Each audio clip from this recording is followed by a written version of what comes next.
So, hi mga ka-Inral. Ngayon nandito ulit tayo sa Honda Jig Jam Lani Kalumpang para magpakita na naman at mag-feature ng motor ni Honda.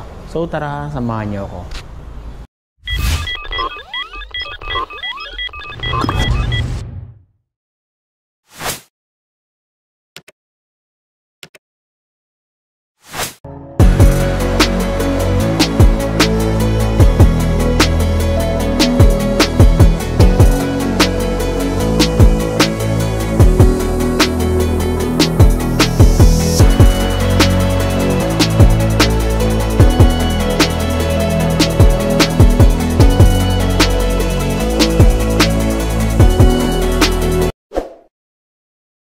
Walang iba mga ka-Inral kundi ang Honda Click 125 Limited Edition yan.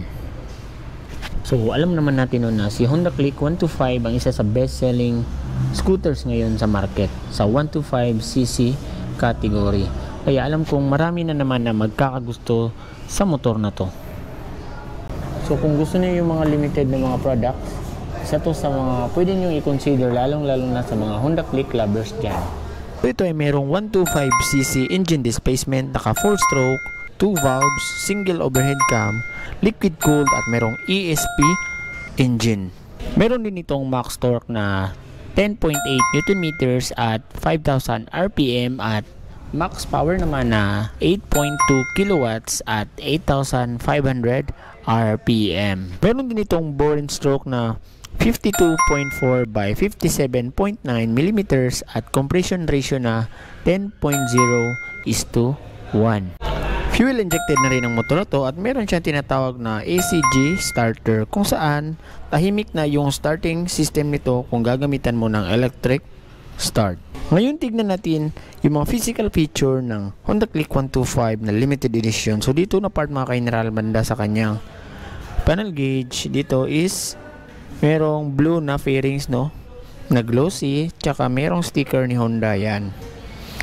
Dito naman banda malapit sa kanyang headlight is combination na siya ng white tsaka blue. So glossy siya mga ka-Inral no. Tapos dito banda is may emblem na FI yan. Tapos sa gitna nandito yung pinagmamalaki nating 50th anniversary Honda Philippines limited edition na sticker yan, gold. Tapos ito naman itsura na kanyang mga daytime running light yan. Kitang-kita nyo mga ka-Inral. Napakaganda. Tapos dito sa baba niya is merong red na decals no. So ang color combination niya is nasa blue, white, red, tsaka merong konting pagka-gold yung sa sticker ng 50th anniversary.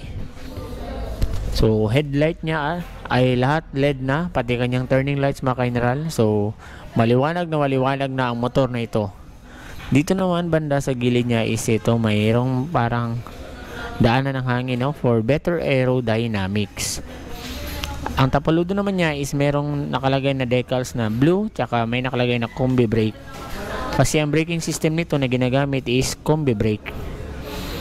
So kita nyo ang kanyang mags mga ka-Inral no? Metallic brown, napakaganda at elegante tignan. So tubeless na rin siya mga ka-Inral.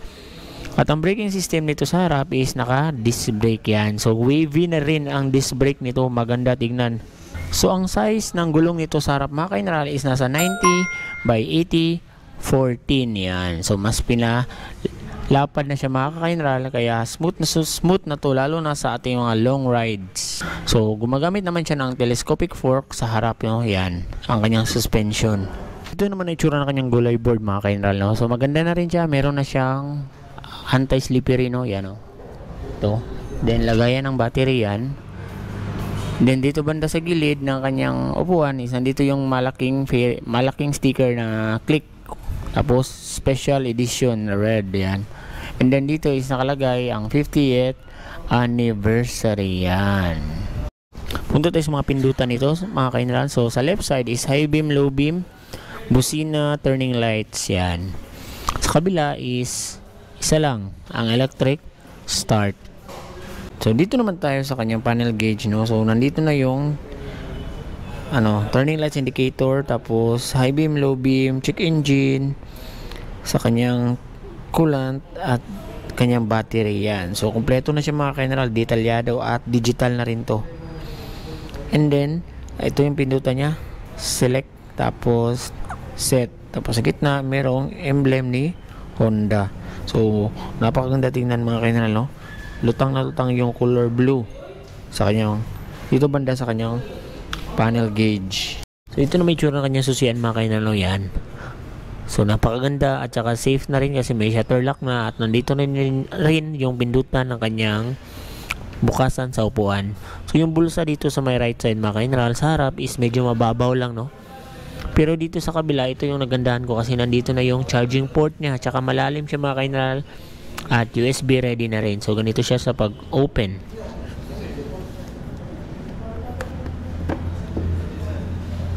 Yan. So USB ready na siya. Tsaka malalim na rin yung lagayan niya. So pwede kang mag-charge habang nasa biyahe mga kainral, no? So dito na part is meron na siyang utility hook mga kainral, no? So pwede mong isabit dyan yung mga pinamili mo para mas komportable ka mag-maneho. So nandito yung kanyang coolant mga kainral, tapos napaka-sporty na rin ng kanyang tambucho, no? Yan, kitang-kita nyo. At napakaganda na rin ng kanyang mugs, no? Metallic brown. Tsaka ang braking system nito sa likod is drum brake pa siya mga kainral, yan. Tapos ang kanyang suspension is naka monoshock sa swing arm yun. Tire size nito sa likod is nasa 100 by 80/14. So tubeless na rin to mga kainral, no? So malaki na rin at malapad para sa ating long ride. Equip na rin ang motor na to ng side stand kill switch mga kainral for safety feature niya, lalo na kung magpapark ka sa inyong motor. Ito naman itsura ng kanyang likod mga kainral, no? So LED na ang kanyang mga turning lights, tapos ito kanyang plate light, tapos may reflectorize dito, tapos sticker ni Honda, at napakaangas na rin ng kanyang brake light kasi LED na rin siya mga kainral. Visible na siya sa gabi. So ito naman tsura ng kanyang underseat compartment mga kainral, yan. So malaki na siya mga kainral, kayang kaya ito mga bag na maliliit at mga pinamili nyo.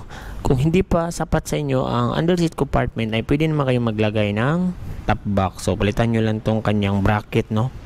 Yan. Meron nitong fuel tank capacity na 5.5 liters. At kumukonsumo naman ito ng average fuel consumption na 50.3 kilometers per liter. So matipid na yan mga kainral, no? Para sa isang 125cc na motor. Ang motor na to ay merong curb weight na 112 kilograms, may seat height na 769mm, ground clearance naman na 131mm.